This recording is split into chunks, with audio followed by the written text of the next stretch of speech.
Fala, galera do canal Flamengo Sem Limites, bom dia, boa tarde, boa noite a todos. Eu sou Eduardo de Souza e este é mais um vídeo aqui do nosso canal. A famigerada data FIFA começou. O calendário brasileiro vai parar, o Campeonato Brasileiro vai parar, a Copa Libertadores parou, tudo em função dos jogos das seleções, das eliminatórias europeias, das eliminatórias sul-americanas para a Copa do Mundo de 2026. E junto com essa famigerada data FIFA, vem as incertezas por parte de alguns torcedores, por parte de clubes, de técnicos, de jogadores. Afinal de contas, a data FIFA, ela é positiva ou é negativa? Depende do ponto de vista. No meu caso, com uma visão de torcedor, eu vejo como negativo. Afinal de contas, o meu time, o Flamengo, vai voltar a jogar somente no dia 14 de setembro. Praticamente 2 semanas sem ver o Flamengo jogar. Em contrapartida, para os treinadores, pode ser um período de melhora, de treinamentos para aperfeiçoar seus jogadores. Mas no caso do Flamengo, será que o Felipe Luiz vai conseguir aperfeiçoar através dos treinamentos com os jogadores que ficaram? Afinal de contas, alguns jogadores rubro-negros foram convocados por suas seleções. E isso dificulta e muito o trabalho do treinador. Afinal de contas, alguns jogadores que acabaram de chegar, como Samuel Lino, como Carrascal, foram convocados por suas respectivas seleções. Então o Felipe Luiz não terá à sua disposição esses atletas para poder aperfeiçoar, fazer com que eles tenham o conhecimento do seu campo tático, da sua estratégia tática para colocar em jogo, para colocar nas partidas, para poderem atuar nas partidas.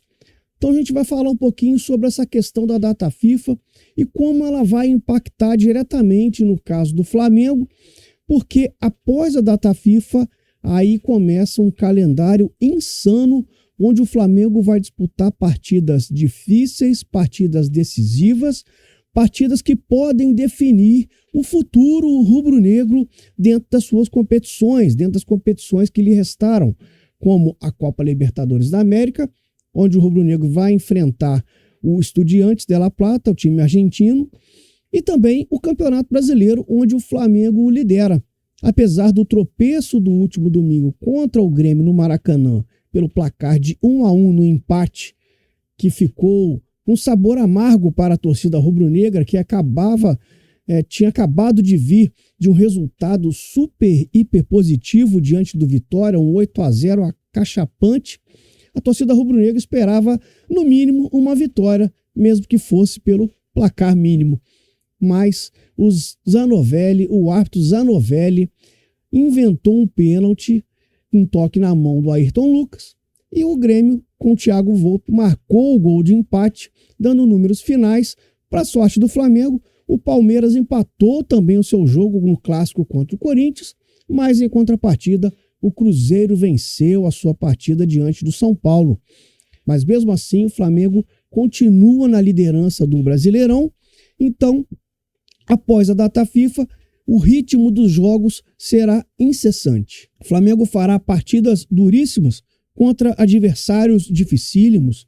Afinal de contas, é para isso que o Flamengo iniciou o ano, para tentar disputar e conquistar as principais competições que envolvem os grandes times, os principais times, tanto do futebol brasileiro quanto do futebol sul-americano.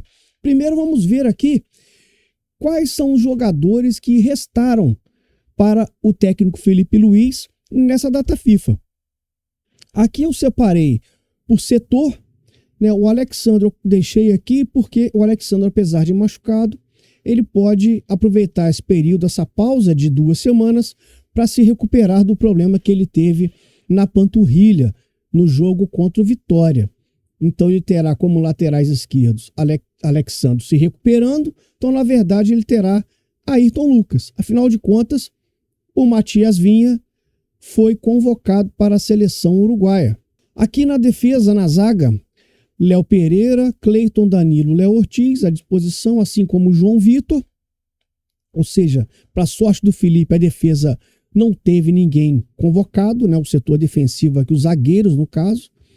Na lateral direita, somente o Emerson Royal, pois o Guilherme Varela foi convocado pela seleção uruguaia também, junto com o Matias Vinha. Então o Varela está fora. Aqui na volância, De La Cruz não foi convocado pelo Uruguai. Jorginho também não foi convocado. Everton Araújo muito menos. Alan muito menos. E o Saul também não foi convocado. Essa é uma boa notícia. A permanência dos volantes e a permanência dos zagueiros. Tá? E lógico, óbvio, o Rossi aqui no gol e os demais goleiros que fazem parte do elenco do Flamengo. Aqui é o ponto crucial. Tá vendo esse vazio no meio de campo? Seria para quem aqui? Arrascaeta e Carrascal. Ambos convocados para suas seleções. Carrascal na seleção colombiana e Arrascaeta na seleção uruguaia estão fora. Então o Flamengo não tem os meias de ligação, a cabeça pensante do meio de campo. O Plata também está fora. Afinal de contas, ele foi convocado pela seleção de seu país. Então ficou Luiz Araújo somente aqui pela direita, que é o jogador que atua pela direita, sem o Plata. Aqui na frente, Pedro, Bruno Henrique e Juninho. Juninho pouco atua, então ficaram os principais atacantes, né? No caso o Pedro, que se destaca mais. Pelo setor esquerdo, Michael, que não vinha nem sendo relacionado, Cebolinha, que pouco tem atuado, sem o Samuel Lino, que foi convocado pela seleção brasileira. Então, ou seja, esses são os atletas, os jogadores que o Felipe Luiz tem em suas mãos, sendo que dos convocados, o Varela é titular, Samuel Lino é titular, Arrascaeta é titular e o Plata invariavelmente também é titular e o Vinha com potencial também de ser titular. Então, ou seja, são jogadores importantes que fazem parte do elenco principal, fazem parte do chamado time titular, né? Se é que a gente pode dizer isso, mas que não estarão à disposição do técnico Felipe Luiz para esse período de treinamentos na data FIFA. Então isso é um aspecto, tem um aspecto positivo, que é a permanência da defesa e da volância, mas em contrapartida o meio-campo, principalmente o meio e o ataque, bem desfalcados para os treinamentos que serão realizados após o período de folga que o Flamengo deu. O Flamengo deu 4 dias de folga aos jogadores para que eles possam descansar, se recuperar, né, estar com suas famílias, e a partir de sexta-feira eles se reapresentam para iniciar os trabalhos pensando no calendário dos jogos que virão pela frente. E eu já tenho aqui alguns jogos. O calendário que tem aqui, que eu fiz a pesquisa no Google, ele não tem o ajuste feito pela CBF ainda, né? Então, no caso aqui, ó, Juventude e Flamengo será o próximo jogo, depois da data FIFA, no dia 14 de setembro, lá em Caxias do Sul. Depois o Flamengo pega no dia 18 o primeiro jogo contra o Estudiantes. Primeiro jogo contra o Estudiantes pelas quartas de final da Libertadores da América. No dia 21, o clássico contra o Vasco. 3 dias depois de encarar o Estudiantes, o Flamengo pega o Vasco num clássico. Depois, no dia 25, o jogo da volta lá na Argentina contra o Estudiantes. Só que eu já estou falando de 4 jogos pesados, porque apesar do Juventude estar na zona de rebaixamento, o Juventude sempre é uma pedra no sapato do Flamengo. O Flamengo não vence lá desde 1997, só para vocês terem uma ideia. Depois do dia 25, contra o Estudiantes, definindo a sua vida na Copa Libertadores, o Flamengo vai encarar o Corinthians lá em Itaquera, no dia 28/9. Depois ele pega nada mais a menos do que o Cruzeiro no dia 2 de outubro. 3 dias depois ele pega o Bahia lá em Salvador, no dia 5 de outubro. Tá? E aqui está escrito a confirmar, porque tem a mudança do calendário, ou seja, depois de Bahia e Flamengo, temos Botafogo e Flamengo, Flamengo e Palmeiras. Ou seja, esse período aqui o Flamengo pode definir a sua vida tanto no Campeonato Brasileiro quanto na Copa Libertadores. Então, esses 14 dias de pausa da data FIFA, na verdade, vai fazer com que o calendário fique ainda mais achatado. Lembrando que o Flamengo deve um jogo ainda no campeonato, que é contra o Sport, um jogo que foi adiado em função da ida do Flamengo para a Copa do Mundo de Clubes. Então é um calendário extremamente apertado, ajustado, e que o Flamengo vai jogar partidas que são difíceis, importantes, contra adversários que vão levar muito perigo, vão causar dificuldade ao time do Felipe Luiz.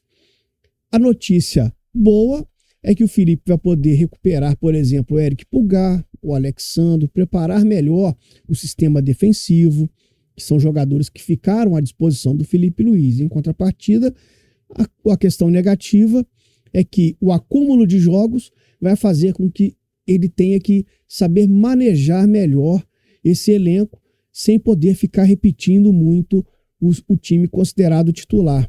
Mas para isso o Flamengo investiu, para isso o Flamengo contratou grandes atletas, grandes jogadores, e o Felipe Luiz é pago exatamente para saber manejar esse elenco recheado de bons jogadores, mas que tem alguns que ainda não entraram, digamos assim, no time efetivamente, como é o caso do Carrascal, que chegou por último, o Emerson Royal, que teve poucas oportunidades, afinal de contas o Varela vem atuando muito bem, o Saul agora que se tornou titular, mas não sabemos como será com o retorno do Eric Pulgar, o De La Cruz, que já jogou muito bem contra o Grêmio, também disputa posição nessa volância.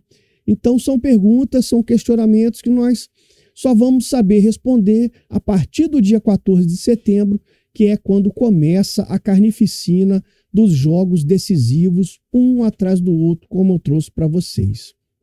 Então, é torcer para a data FIFA passar logo, para que os jogos retornem. Afinal de contas, a data FIFA, para mim, no meu caso particular, não me causa nenhum ânimo. Muito pelo contrário, ficar sem ver o Flamengo por 2 semanas é desesperador.